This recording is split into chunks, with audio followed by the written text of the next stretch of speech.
Yo,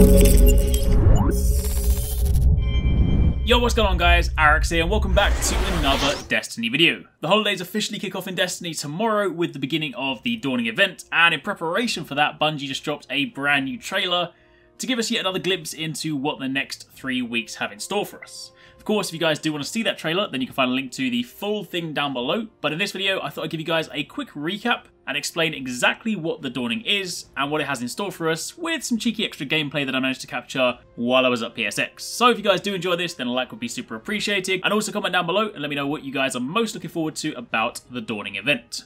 Now to begin with, as mentioned, the Dawning is Destiny's winter event. It runs from December the 13th all the way up until January 3rd. That is 3 weeks in total, and during this time, we'll have access to Sparrow Racing League, the new strike scoring system, and daily winter gifts that reward us with loot and cool new gear.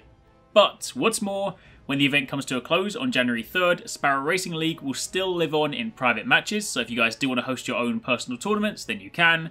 And the strike scoring system will also remain for those of you guys that want something extra to do during those daily and weekly strikes. But most of you guys know that already, so let's dive a little bit deeper, starting with Sparrow Racing League. This year there are 2 brand new tracks on top of the 2 introduced last year, and a brand new record book to track your progress. Unlike last year, however, the record book is completely free, and this time round it also tracks your strike scoring escapades too, so there's plenty of stuff to keep you busy.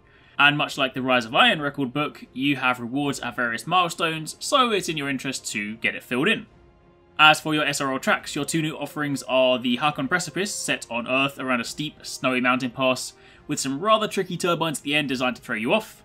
And my personal favourite, Shining Sands, set on Mercury. This is quite possibly the best SRL track we've had to date, complete with Vex warp gates and tight 90-degree bends that'll give the more experienced racers out there room to shave time off their personal best. And of course on top of that, last year's tracks are Campus Martius on Mars and Infinite Descent on Venus. It also wouldn't be Sparrow Racing League without new Sparrows and Horns, of which there are plenty to go after, and also new SRL Gear, all of which can be infused this time round, so if you want to have a 400 light racing suit, then you can. The perks aren't going to be that useful in the raid, truth be told, but if you guys want to, then the option is there. And let's be honest, that is totally what I'm going to do. Fashion over function. Anyway, speaking of which, all the SRL gear also has ornament options to allow you to alter the appearance to match some of the offerings from last year. So, that is SRL, but what else? Well, strike scoring is a new gameplay mechanic introduced in select strike playlists, and it effectively rewards you with medals based on your actions, and those medals in turn result in points. Points are earned as a team, but your individual score is still tracked at the same time, so if you guys do want to be the best and you want to have some sort of friendly competition with your team, then it's still in your interest to try and rack up as many medals as possible. Medals are earned for a whole manner of different things, from, grenade kills, super kills, melee kills, chaining things like primary, secondary and heavy kills, loads of things like that. But when you hit certain point milestones, you will then hit different tiers. You start by hitting bronze, and you then work your way through silver all the way up to gold. At this stage, it's hard to say whether completing a strike with a higher score will result in better rewards, as when I played it at PSX, it was a development environment, so loot drops were few and far between. But what I do know for sure is that alongside the new strike scoring system, Commander Zavala in the tower will offer you strike scoring related bounties. Completing these will reward you with the usual sort of stuff you get from your bounties, plus the chance to drop the new Year 3 Icebreaker. Well, either drop it or kickstart the quest, again not entirely sure just yet, but we'll find out. Either way, if you're running strikes, you will now have 2 sets of bounties to tick off, your regular Vanguard ones and your strike scoring specific Zavala bounties. It's also worth mentioning that the other 2 new exotic weapons being added during the Dawning event, Abaddon and Nova Mortis, aka Void and Solar Thunderlords, come from quests too. And while those quests remain a mystery at this point in time, it's also worth noting that the record book has a few named items as rewards. Quite what they are for, we don't yet know, but I would be willing to bet that one or more of them are tied to these weapons. But regardless, all of that aside, playing the event will no doubt ensure that they all come your way. Also, alongside the new strike scoring system, 3 more strikes have been remastered.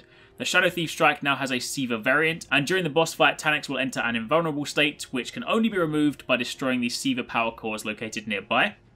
The Omnigul strike is back with a vengeance. This time the final boss room locks you in, and at key damage milestones, Omnigul will disappear and summon enemies for you to fight. The weaker she is, the harder they are to fight, and that includes things like ogres. And the Nexus strike returns, but this time with some Vault of Glass mechanics added in. The strike will now make use of the cleansing mechanic, again at key boss health milestones, and in the Taken version, you need to whip out the relic to down the boss's shield. So there's plenty of stuff to keep you busy, that's for sure. And of course, on top of all of that, there is loads of new gear to earn. We've already covered the SRL gear and the new exotic weapons, but there are also unique gear sets tied to the strike scoring system and also the Dawning event itself.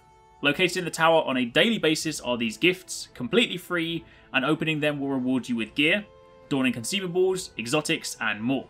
These will appear every single day for the entirety of the event, so if you don't want to go anywhere near Tess Everest and her Eververse money trap, then you don't have to. Just tune in daily and grab your loot. Of course, there will still be an Eververse component, it's just kind of a given with these events, but from the looks of things, Bungie seem to have learned from their lesson in Festival of the Lost, so I'd imagine that the stuff there will just be emotes and a means to bypass the daily wait for gifts. Either way, that is pretty much everything you need to know about the Dawning event, new and returning tracks in SRL, a new record book, strike scoring, gear to earn, presents to open, and of course, a winter-themed tower. Should be a good 3 weeks, so make sure you guys jump in, have some fun, but if you did enjoy the video, then a like would be super appreciated. Any questions, drop them down below. Check out the trailer as well if you guys want to, that's also linked in the description. And thanks for watching, take it easy, catch you next time, peace out.